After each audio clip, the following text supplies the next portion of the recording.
하나님 감사합니다.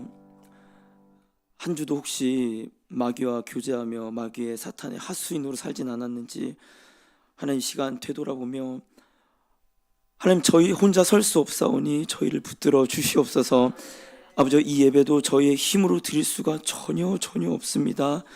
찬양하는 순간에도 얼마나 마귀의 공격에 의미 없는 맹한 찬송을 드리는지, 말씀을 듣는 가운데서도 얼마나 마음이 뺏겨서 의미 없이 시간이 흘러가는지, 기도를 하는 중간중간에도 뜻이 없는 금붕어와 같은 입술을 뻐끔거리는지 아버지 긍휼히 여기시고 저희의 마음을 좌정하사 저희를 다시 한번 통치하여 주시옵소서.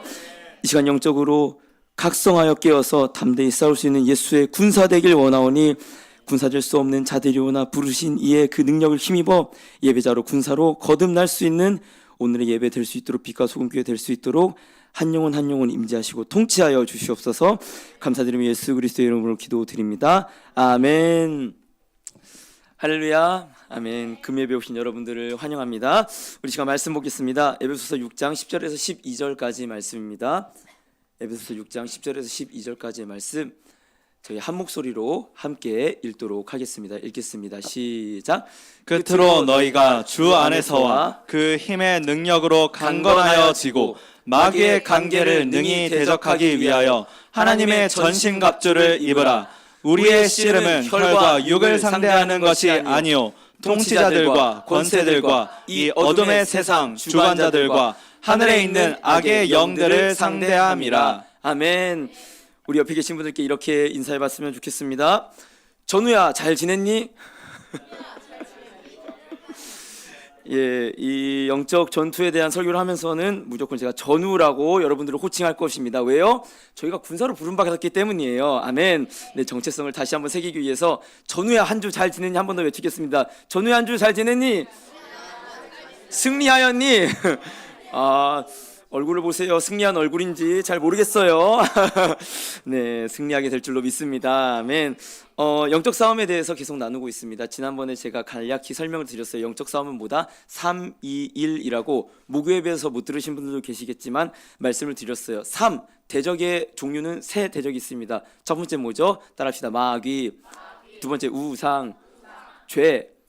마귀와 우상과 죄, 저희가 싸워야 되는 영적 전쟁의 대상이에요. 모르면 싸울 수도 없죠. 오늘 마귀에 대해서 나눌 거고요. 이 3, 2, 1에서 2는 뭐냐? 승리의 방법이에요. 따라합시다. 예수로.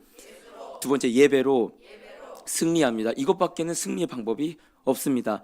마지막 그 영적 전투의 목적이에요. 한 가지 목적이 있는데 따라합시다. 하나님의 영광.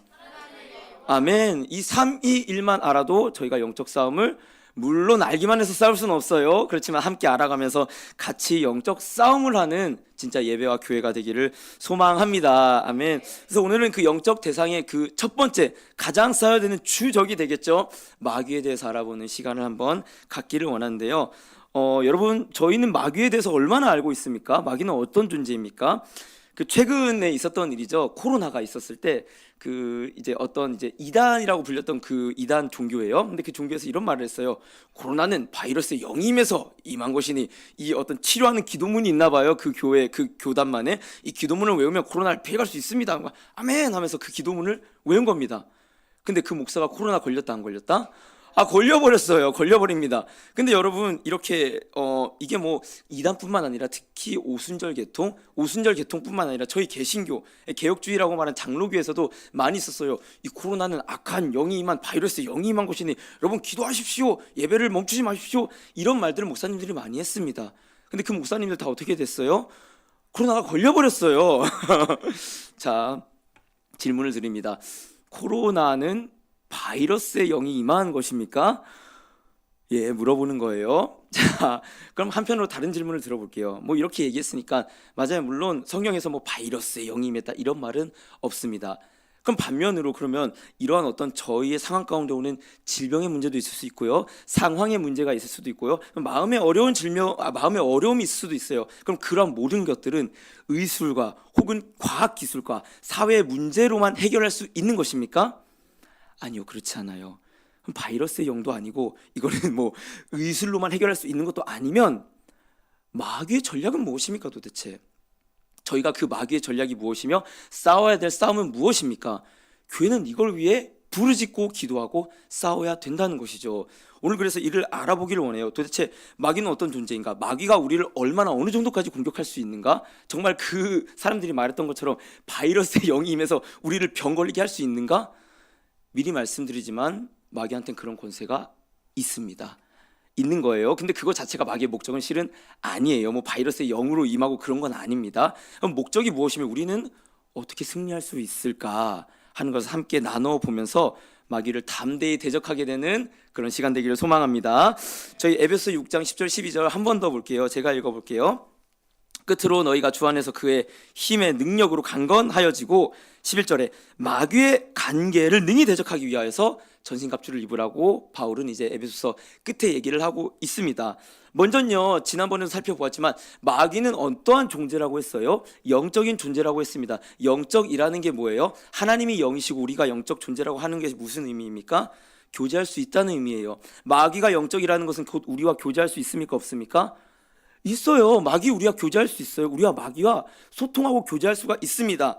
물론 이게 그런 어떤 공포 영화에서 보는 것처럼 막 바라바라바라 하면서 눈이 뒤집어지면서 그런 방식뿐만 아니라 우상을 통해서 우리의 욕망과 정욕을 통해서 우리는 마귀와 딱 달라붙어 있을 수 있는 영적인 존재다라고 얘기를 했습니다. 근데 여기에서 바울이 얘기해요. 마귀의 간계라고 얘기를 합니다. 이 간계라고 하는 게 어떤 체계적인 행동이에요. 체계적인 방법이에요. 그러니까 우리와 교제할 수 있는 어떠한 악한 마귀가 우리에게 체계적으로 공격을 한다는 겁니다. 그러면서 12절에 뭐라고 하냐? 우리의 쓰임은 혈과 육을 상대하는 것이 아니요 통치자들과 권세들과 이 어둠의 세상 주관자들과 하늘에 있는 악의 영들을 상대함이라. 이 마귀들이 뭐라고 얘기하고 있어요? 통치자, 권세자, 하늘, 그 이제 권세들이라고 얘기하고 있습니다. 종합해 볼게요. 마귀는 우리와 교제할 수 있는 영적인 존재입니다. 물론 악한 영적 존재예요. 뿐만 아니라 철저하게 체계적으로 우리에게 공격으로 다가오는데 그 마귀가 뭐가 있다? 권세가 있다라고 얘기하고 있습니다. 마귀의 권세는 어느 정도, 어느 깊이까지 있어요? 아까 말한 것처럼 병을 불러일으킬 수 있는 그런 권세까지 있습니까? 있습니다. 욥기 한번 살펴볼게요. 욥기 1장 15절 먼저 볼까요? 스바 사람이 갑자기 이르러 그것들을 빼앗고 칼로 종들을 죽였나이다. 저희가 잘 알고 있는 내용이에요. 욥이 살았어요. 순전한 자였어요. 하나님을 경외하는 자였어요. 사단이 찾아왔어요. 하나님, 이 욥이 하나님을 경외하는 것은 하나님이 건강 주고 물질 준 것 때문이 아닙니까? 하나님이 얘기했어요. 그래? 그거 뺏어봐. 허락했습니다.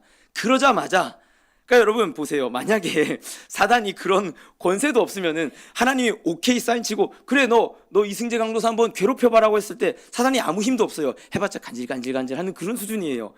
그럼 뭐 아무 영향이 없겠죠. 근데 오케이 사인이 떨어지자마자 사단이 어떤 일을 합니까?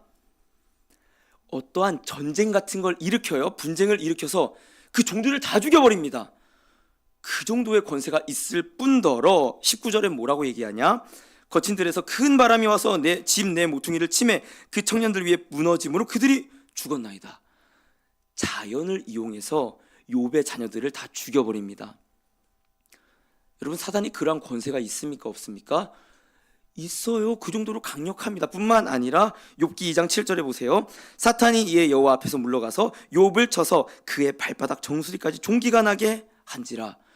욥이 그러고도 내가 빈몸으로 왔으니 빈몸으로 가는 것이 맞도다. 주시니도 여호와시요 취하시니도 여호와십니다 하니까 사단이 또 얘기하는 거예요. 쟤 몸이 멀쩡해서 그래요. 그래 몸도 쳐봐. 온몸에 종기가 나게 해요. 여러분 사단이 우리들에게 질병을 줄 수 있습니까? 없습니까?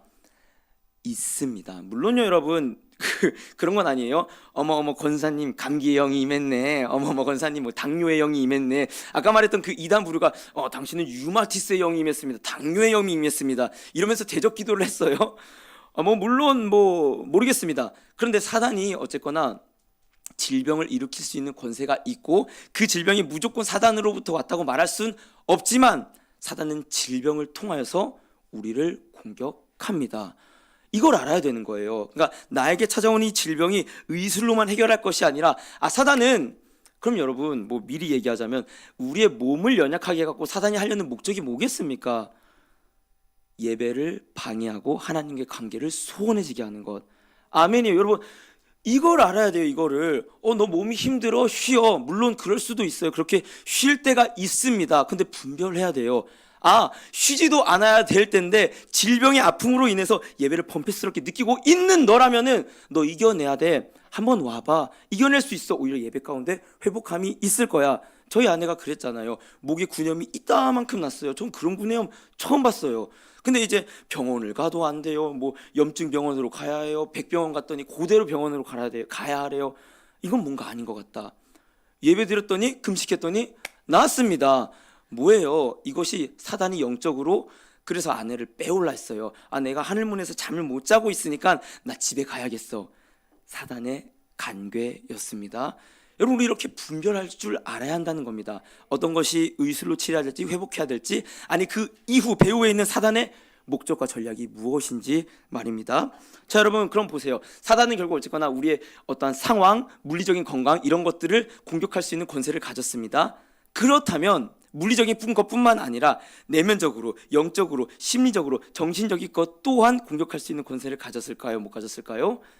더 가졌어요. 맞습니다. 열왕기상 22장 22절에 보면요, 여호와께서 그에게 이르시되 어떻게 하겠느냐 이르되 내가 나가서 거짓말하는 영이 되어 그의 모든 선지자들의 입에 있겠나이다. 여호와께서 이르시되 너는 깨겠고 또 이루리라. 나가서 그리하라 하셨은즉. 뭔 내용이냐?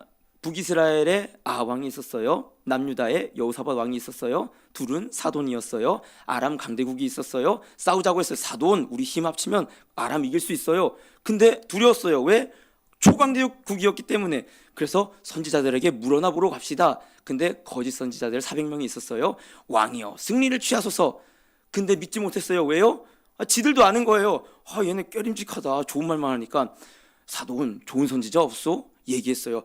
그 길한 선지자 있는데 걔가 맨날 나쁜 말만 해. 가봅시다. 그 선지자 이름이 미가야였어요. 미가야, 우리 이길 수 있겠어 없겠어? 왕이여 승리를 취하소서. 눈치 빠진 아합이 눈치챘어요. 거짓말하지 마. 너 하나님 앞에서 진실하게 대답해. 미가야가 얘기했어요.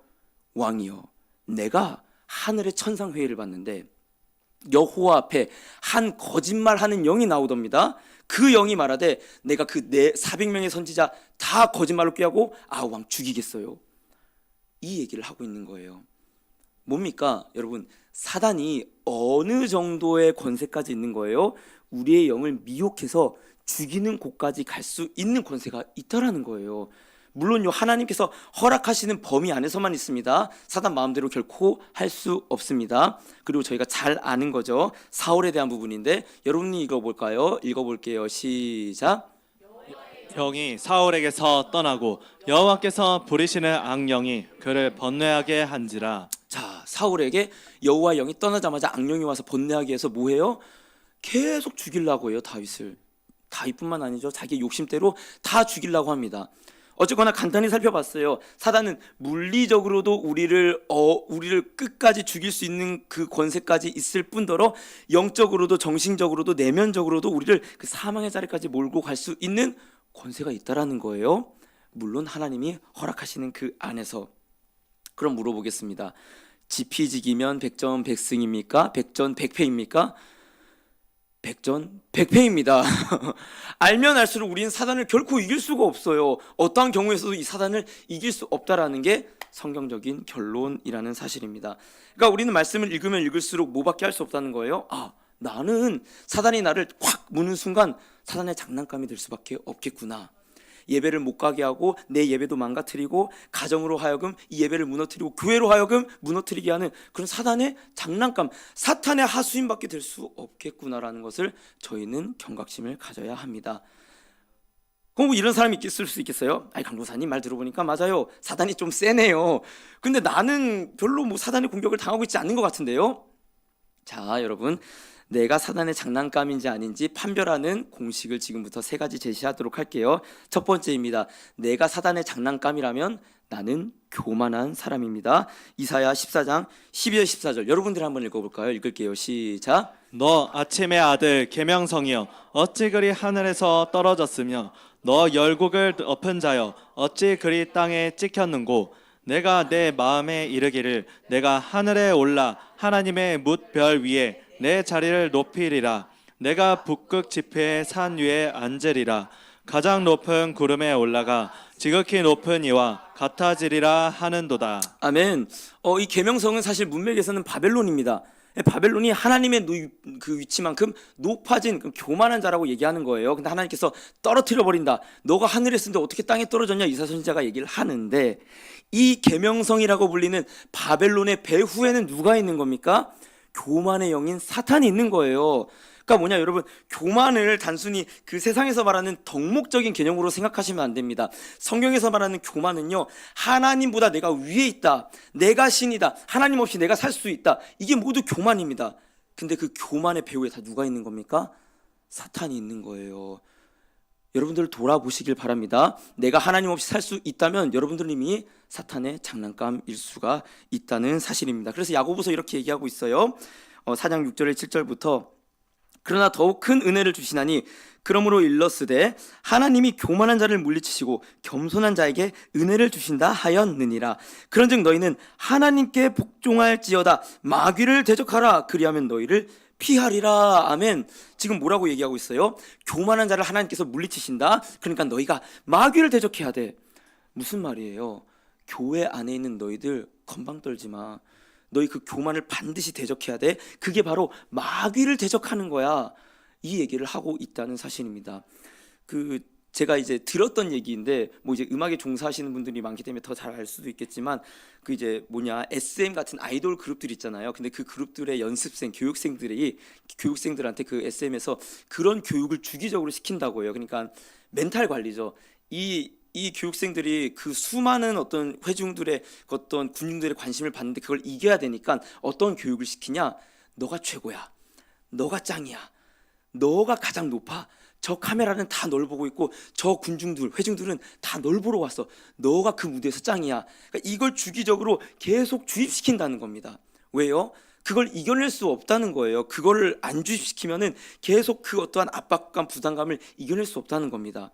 근데 여러분, 어떠한 그런 아이돌들이 그런 받는 그러한 어떤 세뇌와 같은 교육들, 그러니까 교만이라고 하는 어떠한 자기 중심성을 계속 높이는 교육들이 이루어진 결과가 뭐예요? 결국에는 그 아이돌이 하는 결과가 해봤자 뭐 탈세고 해봤자 그 범법의 행위로 나가는 거 아니겠습니까? 근데 여러분, 제가 그 아이돌의 얘기를 하는 게 아니에요. 그러한 모습들이 실은 오늘날 이 다음 세대와 이 문화의 주류에 이미 퍼져 있다는 사실입니다. 제가 이제 초등부를 지난 교회에서 사역을 해갖고 우리 아이들이 뭘 배울까 해갖고 책들, 뭐 도덕교과서, 사회교과서 이런 것들을 4, 5, 6학년 거를 쭉 이렇게 심심할 때마다 봤는데 재밌는 대목이 하나 있었어요. 뭐냐, 도덕교과서였는데 한 명이 막 만화인데 울고 있는 거예요. 나는 왜 이렇게 못생기고 나는 왜 이렇게 힘들까? 친구들이 왜 날 안 눌러줄까? 근데 어떤 마술사가 나오는 거예요. 넌 스스로 사랑해봐. 이렇게 얘기를 하는 거예요. 그랬더니 날 스스로를 사랑하라고? 그래, 거울을 주면서 거울을 봐봐. 난 참 멋지다. 얘기해봐. 난 참 멋지다. 기분이 좋아지는 걸. 어떤 이러한 만화의 내용이었어요. 근데 거기에 이제 뭐라고 얘기했냐면, 여러분들의 마음을 여러분들이 스스로 통제하고 컨트롤할 수 있어요. 여러분들은 스스로 멋진 존재입니다. 이런 얘기가 있었어요. 물론요, 이게 단순히 그냥 좋은 얘기로 들릴 수 있을지 모르겠지만요, 여러분들, 오늘날 행해지는 모든 교육들이 다 뭐냐? 너 스스로를 강화시켜. 너 스스로를 높여. 너는 이미 하나님이 아니라 너 존재만으로 가치 있다라고 계속 얘기하고 있다는 거예요. 맞습니까, 여러분? 아니에요. 여러분, 이러한 교육의 배후에 누가 있다는 것을 알아야 됩니까? 사탄이 있다는 걸 알아야 돼요. 이 아이들의 마음과 가치관 속에선 결코 하나님을 의지할 수 없습니다. 아니, 의지하기 싫어요. 왜? 내 존재 자체로 괜찮은데? 아니요, 그렇지 않고 오히려 계속되는 낙심 속에 하나님 없는 절망으로만 끌고 가고 있다라는 것을 알아야 된다는 거예요. 그러니까 내가 교만하다는 것 하나 알아야 될 필요가 있고, 두 번째는 뭐냐? 내가 정욕에 끌려다닌다면 나는 사탄의 장난감입니다. 갈라디아서 5장 19절 21절 여러분들 읽어볼게요. 시작. 육체의 일은 분명하니 곧 음행과 더러운 것과 호색과 우상 숭배와 주술과 원수 맺는 것과 분쟁과 시기와 분냄과 당 짓는 것과 분열함과 이단과 투기와 술 취함과 방탕함과 또 그와 같은 것들이라. 전에 너희에게 경계한 것 같이 경계하노니 이런 일을 하는 자들은 하나님의 나라를 유업으로 받지 못할 것이요. 아멘. 육체의 일이 분명하다고 하고 목록을 쭉 나열합니다. 그리고 그러면은 너희가 하나님 나라를 못 받을 거야라고 얘기를 하고 있어요. 여러분 한번 보세요. 20절에서 21절까지 여러분들이 해당하는 내용이 있는지 없는지 한 가지라도 있으면은 어때요? 분쟁, 시기 없는 사람 있나요? 분냄 없는 사람 있나요? 술 취함 있을 수 있을 거예요. 없는 사람 있나요? 근데 이런 것 중에 하나라도 해당하면 너희가 하나님 나라를 유업으로 받지 못할 거야. 주여 어떡하죠? 저희는 천국에 가지 못하는 걸까요?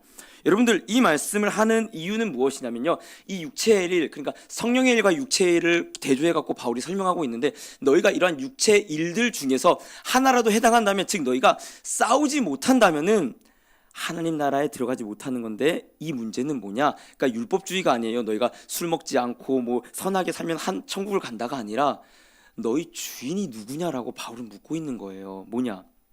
진짜 우리가 하나님의 주인이라면 분냄이 있을 수 있어요. 술 취함이 있을 수 있어요. 그 시기함이 있을 수 있어요. 근데 그거에 대해서 싸운다라는 거예요. 이길 수 있도록 싸운다라는 겁니다. 근데 그게 없으면 너희는 혹시 하나님이 주인이 아닐지도 몰라, 바울은 얘기하고 있다는 사실입니다. 그래서 에베소서에서 바울은 또 이렇게 얘기했었던 거예요. 4장 26에서 27절에 분을 내어도 죄를 짓지 말며 해가 지도록 분을 품지 말고 마귀에게 틈을 주지 말라. 이전에 뭐라고 나왔냐면은 너희가 성령의 심령의 변화를 받아, 심령의 변화함을 받으라고 바울이 얘기하면서, 심령의 변화함을 받은 자들이 어떻게 되는 줄 알아?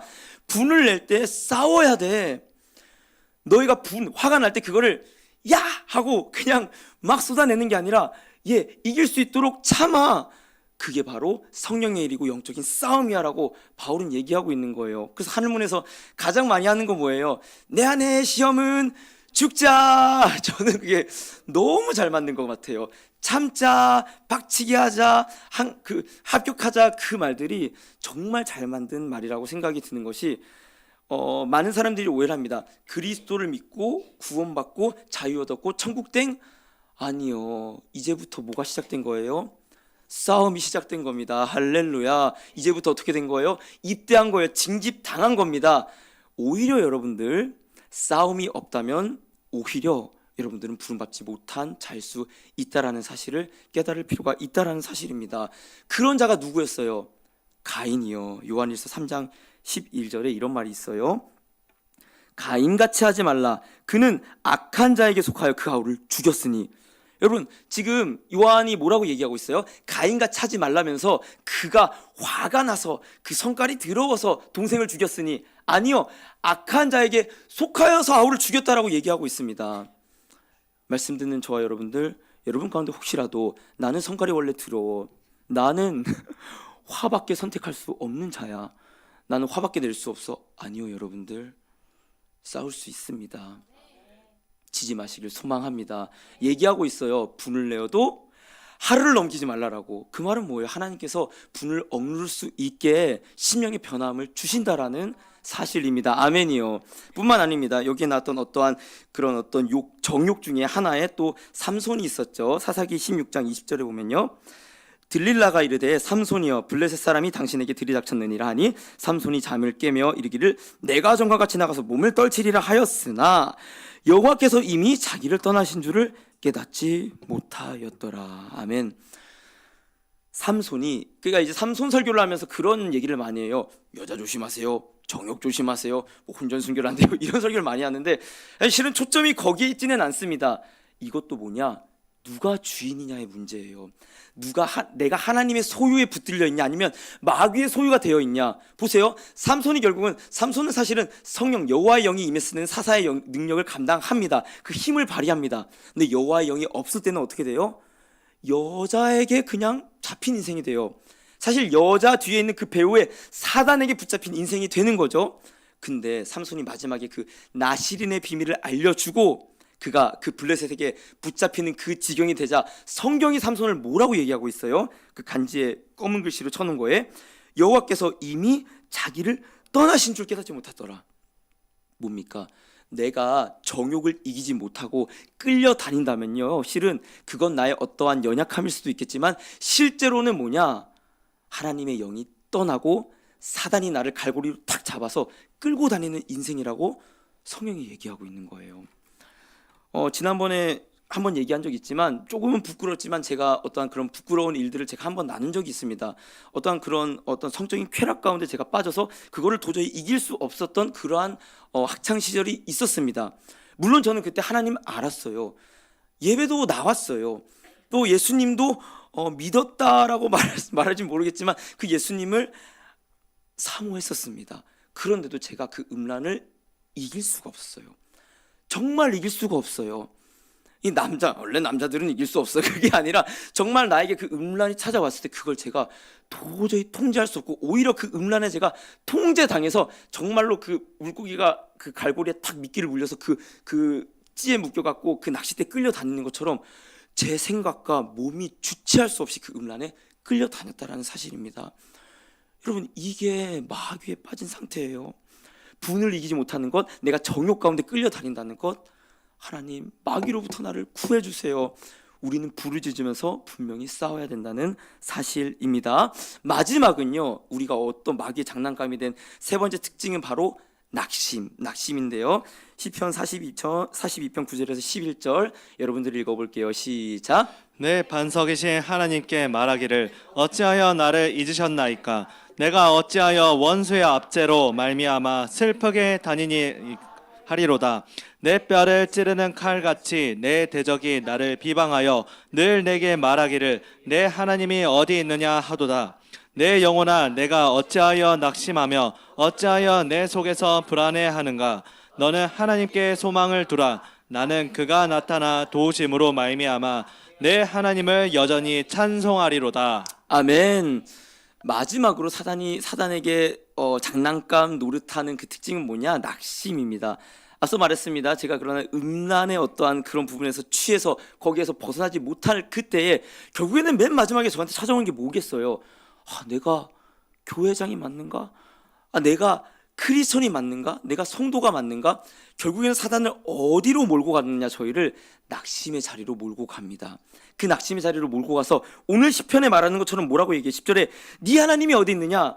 네 하나님이 어디 있어? 내가 하나님을 믿는 자가 맞는가? 나 그냥 죽어버리는 게 낫지 않을까?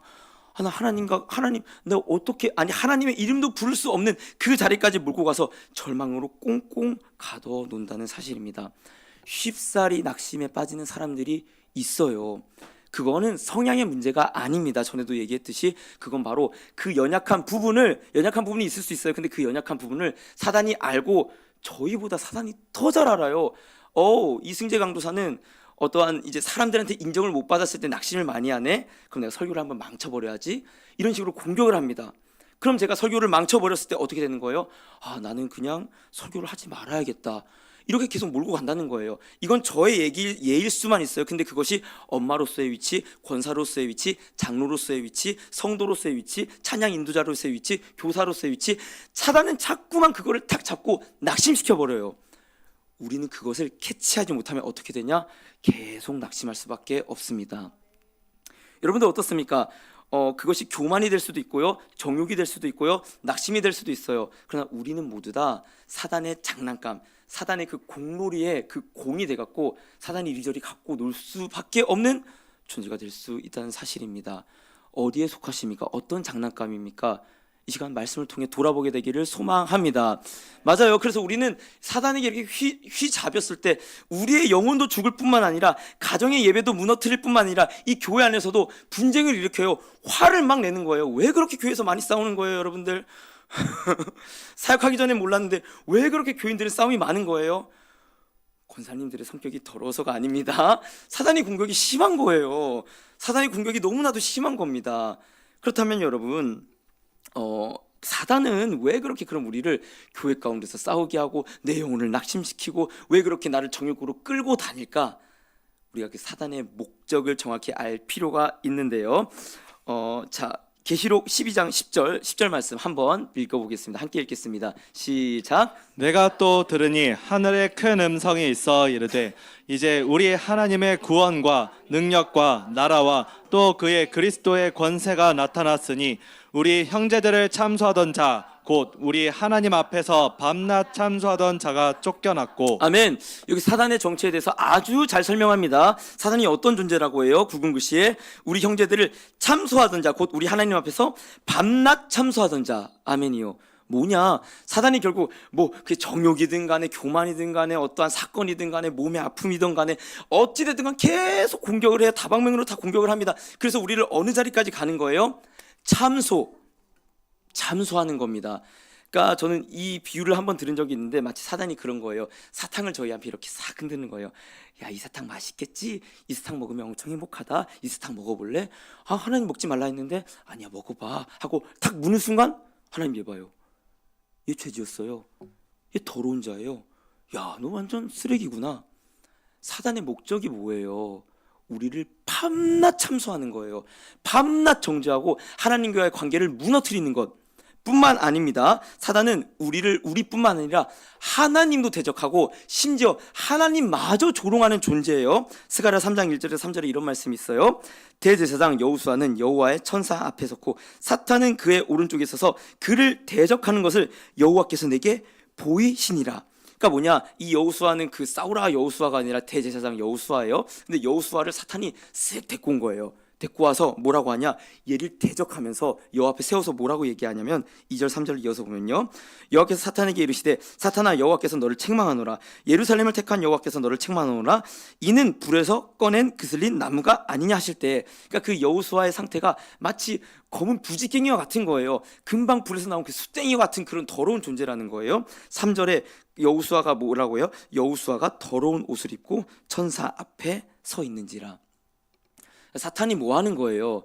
우리를 그렇게 넘어뜨리고 낙심에 빠뜨리고 정욕으로 끌고 가갖고 하나님 앞으로 이끌어 가는 겁니다. 그래서 보니까 뭐 하는 겁니까? 하나님을 대적하여서 하나님, 이 하나님 백성이라면서요, 왜 이렇게 더러워요 근데? 하나님, 이 하나님의 자녀 대제사장이라면서요, 근데 부지깽이는 뭐예요? 이 수검댕이는 뭐예요? 하나님, 이스라엘 하나님의 자녀들이라면서요, 근데 왜 이스라엘이 있다고 해요? 왜 그렇게 바벨론에 끌려가갖고 형편없는 자들이에요? 계속 참소한다는 거예요. 출애굽기 32장 12절에 또 이렇게 나와요. 어찌하여 애굽 사람들이 이르기를 여호와가 자기의 백성을 산에서 죽이고 지면에서 진멸하려는 악한 의도로 인도해 내었다고 말하게 하나이까. 그러니까 이게 뭔 장면입니까? 금송아지 우상 숭배를 했어요. 모세가 중보기도 하는 거예요. 하나님, 어떻게 저 원수들이 우리로 하여금 하나님이 이 백성을 인도하여서 죽게 만들었다는 그런 비방 소리를 듣게 하려고 하는 거예요. 모세는 이 원수들의 계략을 알았던 거예요. 그냥 우리 이스라엘 민족들 살아야 되고 이게 아니라 이 이스라엘을 이끌어 나온 하나님이 비방받으실 일을 하시면 안 되지 않아요. 하나님이 조롱받으시면 안 되지 않아요. 원수들의 그 조롱하는, 비방하는, 하나님마저도 비아냥거리는 그 사단의 계략을 모세가 알았다는 사실입니다. 그래서 사무엘 하에 다윗이 범죄하고 나단 선지자가 이 얘기를 해요. 이 일로 말미암아 여호와의 원수가 크게 비방할 거리를 얻게 하였으니, 나단 선지자가 뭐라고 해요? 당신의 그 아이가 죽는 것은 뭐 당신이 그냥 음란해서 당신이 실수해서 그게 아니라 당신의 그 하나님의 기름 부으신 그 왕이 이 범죄를 함으로 하나님의 대적들, 원수들, 사단들이 아이고 하나님 저 다윗 뭐예요? 하나님 기름 부었는데 간음이나 하고 살인교사나 하고 저 아들 낳았네요? 비방거리 만들었다고 조롱한다는 거예요. 사단의 그러니까 목적이 뭐라는 겁니까? 우리를 어떻게든 간 다방면으로, 그게 육신의 건강의 아픔일 수도 있고요, 내 영적인 아픔일 수도 있고요, 어떻게든 예배도 못 오게 하고 말씀도 안 들리게 해갖고 계속 낙심으로 빠뜨려서 어떻게 하는 거예요? 나 스스로는 내가 하나님의 자녀가 맞나? 하나님으로 하여금은 하나님 얘 보세요, 더러운 자예요. 이게 사단의 목적입니다. 모르겠어요. 여러분들은 모르겠는데 저는 이 영적 전투에 대한 설교를 준비하겠다고 마음을 먹고 나서 사단의 공격이 굉장히 컸어요. 사실 지난번에 이제 한번 제가 뭐 사역을 관두려고 목사님께 전화하려고 했습니다. 그 말이 있는데 그 말로 이제 권사님들이 한번 물어봤었는데 그게 뭐 어떤 심각한 무슨 사건이 있었던 게 아닙니다. 사단이 끊임없이 저한테 공격을 해요. 특별히 고백하자면 이제 아내와의 관계에서 공격을 할 때는 어떻게 공격을 하냐, 제가 그 아내에 대해서 아내라는 한 영혼도 품어주지 못할 때 몰랐어요. 제가 이렇게 화가 많은 사람인 줄 몰랐어요. 제가 이렇게 답답함이 많은 사람인 줄 몰랐습니다. 그 이제 그 답답함과 화가 막 쏟아져 나와서 아내라는 한 영혼을 품지 못할 때 사단이 그 틈을 확 파고드는 거예요. 야, 네가 사랑해서 결혼한 아내도 품지 못하면 너 무슨 목회를 할래? 야, 네가 무슨 목회를 하냐? 네가 그러고도 목회자가 맞냐? 네가 그러고도 사역을 할 수 네가 그러고도 담임 목사를 한다고? 계속 참소합니다. 계속 정죄합니다. 계속 저희를 나락으로 떨어뜨립니다. 그럼 여러분, 지금까지 쭉 봤어요. 사단은 우리보다 세다 안 세다? 무지 세다. 이길 수 있다 없다? 없다. 늘 공격할 뿐만 아니라 우리는 그 관계를 모르기도 모를 뿐더러 안다고 해서도 실은 당할 수밖에 없는 존재들입니다. 여기서 설교가 끝나면 안 되겠죠. 어떻게 우리가 그러면 이 사단을 이길 수가 있습니까? 이 마귀의 관계와 공격을 간파하고 이겨낼 수가 있습니까? 매번 사단의 그 장난감이 돼갖고 사단의 공놀이에 휩싸이는데 어떻게 우리가 그 공밖에 될 수 없는 존재에서 사단을 이길 수 있냐 이 말입니다. 말씀을 한번 읽어볼까요? 스가랴 3장 4절에서 5절 함께 읽어보도록 하겠습니다. 시작. 여호와께서 자기 앞에 선 자들에게 명령하사 그 더러운 옷을 벗기라 하시고 또 여호수아에게 이르시되 내가 내 죄악을 제거하여 버렸으니 내게 아름다운 옷을 입히리라 하시기로 내가 말하되 정결한 관을 그의 머리에 씌우소서 하매 곧 정결한 관을 그 머리에 씌우며 옷을 입히고 여호와의 천사는 곁에 섰더라. 아멘. 사단은 대적하지만 여호와께서는 감싸십니다. 아멘이요, 아멘. 당연한 원리예요. 예수밖에 없습니다. 예수밖에. 사단이 얘기하는 거예요, 저희한테. 야, 너 장난감이야. 야, 넌 나의 장난감이야. 이러면서 우리를 공놀이하면서 끌고 가는데 그 찬양처럼 열받은 마귀는 다 도망가고 사나마귀 본도 자살골이라네. 사단이 우리를 공놀이하면서 막 그 골대 앞까지 끌고 가는 겁니다. 그리고 슛! 골! 하고 봤더니 뭐예요? 자살골 는 거네. 무슨 말이냐? 사단, 대적이 우리를 끌고 가서 여호와 앞으로 갖고 가는 거예요. 하나님 예보세요, 더러운 자예요. 하나님 예보세요, 음란한 자예요. 하나님 예보세요, 검은 부직갱이에요. 근데 하나님께서 그 옷을 어떻게 해주시는 거예요? 덮어주십니다. 예수로 덮어주시는 거예요. 아니, 그는 더러운 자가 아니야. 내가 정결하게 입혀줌을 받는 자야. 아멘이요. 여러분들 잘 기억하시길 바라요. 사단은 저희를 장난감질하지만 오히려 그렇게 장난감처럼 끌고 간 자리에서 우리는 예수로 말미암아 구원을 얻습니다. 아멘. 실은요, 사단은 하나님의 장난감이에요. 제가 제목을 이중적으로 다른 거예요. 실은 너 장난감인 거 알아? 맞아요. 저희는 알아야 돼요. 사단의 하수인이고 장난감이 될 수밖에 없는 존재입니다. 그러나 실은 사단이 어떻게 한 거예요? 우리를 그 예수 앞으로 인도하더라 이거예요. 우리의 더러운 부분을 오히려 지적한 그 사단이 맞아, 하나님 저희 더러운 옷이에요 했을 때 그 더러운 옷을 벗기시고 깨끗한 옷으로 입혀주신다 이것입니다. 사단의 참소를 받았지만 오히려 그 참소로 말미암아 예수 앞에 나아간 우리가 하나님께서 그 사단에게 얘기하는 거예요. 저희를 우리 품에 싹 하고 야 사단 네가 장난감이야. 내 영혼을 내 자녀를 예수께로 인도하기 위해서 내가 너를 도구로 사용했을 뿐이야. 아멘이요. 이겨놓고 싸우자 이거예요. 이거 모르면 뭘 싸워요? 사단이랑 뭘 어떻게 싸웁니까? 아니요, 이미 사단의 공격을 받고 넘어질 때 우리는 어디로 가는 거예요? 맞아, 난 예수가 필요해. 맞아, 나 더러운 자야. 근데 나는 괜찮아. 예수의 옷으로 입혀질 것이기 때문에 계속 입는 거예요. 그때 오히려 사단에게 감사할 수 있는 겁니다. 오히려 내가 죄인인 걸 알려줬네. 너 장난감이야. 오히려 사단을 우리가 조롱할 수 있다라는 사실입니다. 또 한번 볼까요? 여호수아 5장 7절에서 9절 말씀 여러분 읽어볼게요. 시작. 그들의 대를 잇게 하신 이 자손에게 여호수아가 할례를 행하였으니 길에서는 그들에게 할례를 행하지 못하였으므로 할례가 없는 자가 되었음이었더라. 또 그 모든 백성에게 할례 행하기를 마침에 백성이 진중 각 처소에 머물며 낫기를 기다릴 때 여호와께서 여호수아에게 이르시되 내가 오늘 애굽의 수치를 너희에게서 떠나가게 하였다 하셨으므로 그곳 이름을 오늘까지 길갈이라 하느니라. 아멘. 모세가 기도했어요. 하나님 어찌하여 이 백성을 하나님께서 죽이려고 인도했다는 비아냥과 조롱을 받으려고 하세요? 기도한 그 내용이 어디서 성취하고 이루어졌습니까? 여호수아가 그 요단강을 건넜을 때 뭐라고 얘기해요? 애굽의 수치가 굴러갔도다. 애굽의 수치가 굴러갔도다. 그 애굽의 수치가 뭐예요?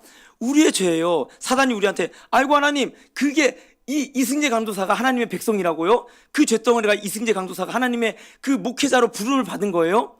오히려 여호수아가 할례를 행함으로 예수께서 우리를 거듭나게 하심으로 그 수치가 굴러가게 하심으로 어떻게 되는 겁니까?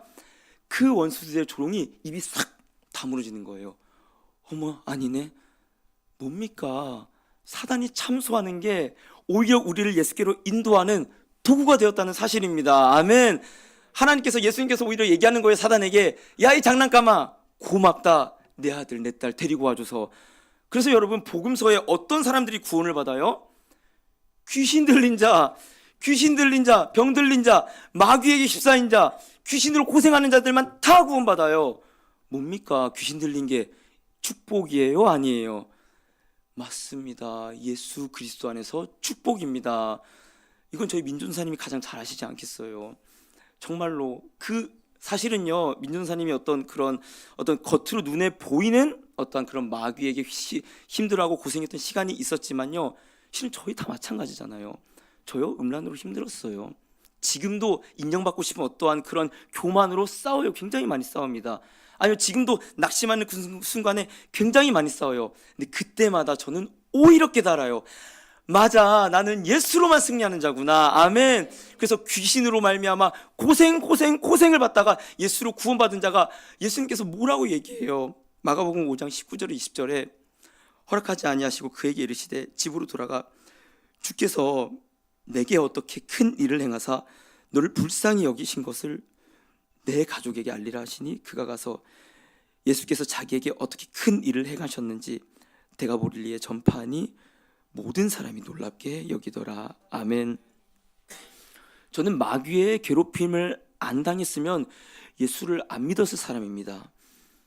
여러분들도 그러십니까? 저는 마귀로부터 그렇게 힘든 시간이 없었으면 예수를 안 찾았을 사람입니다. 이 마가복음 5장에 나오는 그 귀신 들린 자요, 그도 마찬가지. 사람들이 다 버렸어요. 힘이 어찌나 센디 다 거부했어요. 물어봤어요. 그 안에 있는 게 누구냐? 나는 군대라. 여러분 저희도 군대지만 마귀도 군대입니다. 예수께서 그러나 그 귀신을 물러가게 하셨으니 뭐라고 얘기해요? 나 예수님 따라가고 싶어요? 그 자가 얘기해요. 근데 예수님께서 뭐라고 얘기해요? 내가 너를 어떻게 불쌍히 여겼는지 너는 네 가족과 마을에 가서 전파하라. 군사가 되었습니다. 아멘이요. 마귀는 저희를 대적하려 했으나 예수님께서는 오히려 우리를 군사로 만든다는 사실입니다. 아멘이요. 마귀에게 우리가 넘어질 때마다 뭘 얘기할 수 있는 거예요? 그러니까 야 네가 장난감이야. 너가 나한테 하는 참소 예수 그리스도한테 아무 의미 없어. 오히려 그 참소로 말미암아 난 예수를 더 붙들고 의지할 거야. 네가 나의 장난감이라고 오히려 사단 마귀를 조롱할 수 있다는 사실입니다. 마틴 루터가 얘기했어요. 마틴 루터 엄청나게 그 죄의 씨름으로 많이 고생했는데 그가 남긴 말 중에 이런 말이 있어요. 사단은 조롱을 참지 못한다. 사랑은 조롱을 참지 못한다고요. 왜요? 내가 원래 조롱하던 자인데 저가 예수로 날 조롱하네? 이길 수가 없어요. 예수로 말미암아 죄와 사망이 정복되었기 때문입니다. 아멘이요. 여러분 그리고 그렇게 사단에게 휩싸이다가 진짜 자유와 승리로 오히려 사단을 대적하는 군사가 된 자가 누가 있습니까? 바울이요. 바울. 이 에베소서를 쓰는 바울이 이렇게 고백을 해요. 사도행전 26장 14절에서 18절 보면요, 우리가 다 땅에 엎드려짐에 내가 소리를 들으니 히브리 말로 이르되 사울아 사울아 내가 어찌하여 나를 박해하느냐 가시체를 뒷발질하기가 내게 고생이니라. 내가 대답하되 주님 누구시니까? 주께서 이르시되 나는 내가 박해하는 예수라. 일어나 너의 발로 서라. 내가 내게 나타난 것은 곧 내가 나를 본 일과 장차 내가 내게 나타날 일에 너로 종과 증인을 삼으려 함이니 이스라엘과 이방인들에게서 내가 너를 구원하여 그들에게 보내어. 여러분들 함께 읽겠습니다. 18절 시작. 그 눈을 뜨게 하여 어둠에서 빛으로 사탄의 권세에서 하나님께로 돌아오게 하고 죄사함과 나를 믿어 거룩하게 된 무리 가운데서 기업을 얻게 하리라 하더이다. 아멘. 바울이 뭐라고 얘기하고 있어요? 사탄의 권세에서 하나님께서 나를 구원해 주셨다고 얘기하고 있어요. 저는 전에도 고백한 적 있지만 그 선교사가 되고 싶었어요. 근데 내 안에 있었던 어떤 그런 음란의 문제도 많고요, 내가 그보다 더 컸던 어떤 나의 교만, 나의 의로 행하려 했던 그 모든 문제들 앞에 제가 와르르 무너졌어요. 와르르. 그때마다 사단이 매번 참소했어요. 아이고 꼴값 떨다가 선교사 한다더니만 야 지금 이빨 맞은 네 꼴이 뭐냐. 매번 참소할 때마다 제 안에 쑥 확성기처럼 들렸던 말씀이 뭐냐. 승재야 승재야, 네가 하는 그 일이 가시째 뒷발길질 하는 것 같구나. 네가 하는 그 짓이 가시째 뒷발길질 하는 것처럼 고생이구나. 이게 뭐냐, 그 소가 이 주인을 끌고 가는데 소가 주인을 자꾸 뒤를 차려고 하는 거예요. 그럼 그 이제 그 뒤에다가 어떤 뾰족뾰족한, 그때 당시에 농기구를 놓는데 그 소가 뒤를 차지 못하게 막는 거예요. 뒤를 차면 아프잖아요. 너가 네 힘으로 인생을 살아가려고 하는 그 모습이 네 고생이구나, 네 고생. 그때 하나님 앞에 다 내려놓고, 다 그 예수 그리스도의 그늘 앞에 내려놓고 뭘 얻는 겁니까? 자유를 얻는 겁니다. 더 이상 저에게 사단의 참소가 아무 문제가 되지 않아요. 너 형편없구나? 맞아, 나 형편없어. 근데 예수가 날 사랑하시네? 조롱할 수 있습니다. 너 음란하구나? 맞아, 나 음란해. 근데 그때부터 예수님이 날 사랑하셨어. 너 또 이기적이고 교만하구나? 맞아요, 하나님 저 교만해요. 근데 그래도 하나님 날 사랑하셨군요. 전 예수밖에 없어요. 저를 더 낮추시고 더 낮추시고 더 낮추셔서 예수로만 승리하는 자들로, 그 사단의 참소를 예수로만 이기는 자로 하나님 인도하여 주시옵소서. 아멘. 자꾸만 이겨나갈 수 있는 존재로 하나님께서 저를 세워주시고 계속 싸우게 하신다라는 사실입니다. 제가 이렇게 말씀을 준비하는데 오늘 한 저와 같이 그 동기 전도사님이에요. 동기 전도사님에게 연락이 왔는데 저는 히브리어 조교였고 그분은 헬라어 조교였어요.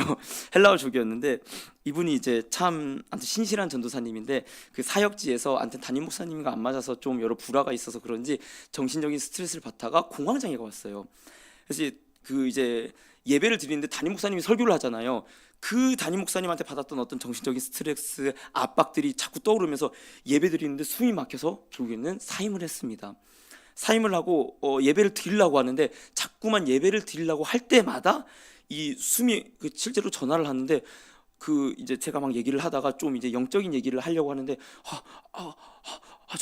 전사님 죄송해요 하면서 숨이 막 먹혀서 끊었어요. 통화를 못 해갖고 근데 이제 저는 그때 그런 전도사님의 모습을 보면서 이건 사단의 공격이다.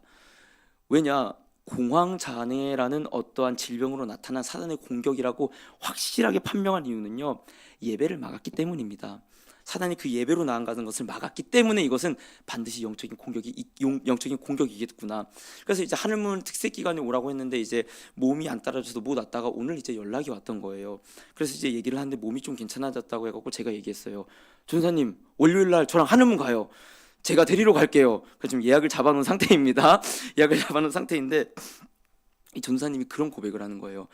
사실은 처음 전화했을 때는 제가 전사님 이거 영적인 공격이 있는 것 같아요 했을 때 조금은 그거에 대해서 불쾌감을 느꼈어요. 아니 이건 영적인 공격이 아닌 것 같은데 라고 했다가 이 한두 달이 지난 다음에 저한테 오늘 전화했을 때는 그렇게 얘기를 하더라고요. 사단이 얼마나 전도사님 저를 공격하는지 너무너무 힘들었어요. 그러니까 이제 공황장애가 찾아오면은 몸에 힘이 빠지고 숨이 막히면서 이제 몸을 움직이기 좋고 축 늘어지면서 그 어떠한 몸이 다시 회복시키기까지 1시간 정도가 걸린다고 하더라고요. 전도사님이 얘기를 하는데, 근데 그때 이제 몸이 처음에 굳고 그 다음에 정신적으로 나약해진 그 틈을 타서 사단이 공격을 하는데 뭐라고 공격을 하냐? 야, 네가 신학을 배운 게 무슨 쓸모가 있냐? 야, 네가 목회자로 그렇게 신학 그렇게 뭐 공부를 열심히 하고 성경을 많이 하고 그게 무슨 소용이 있냐? 하나님 나라의 영광이 뭐냐? 야, 넷플릭스나 보다 죽어버려.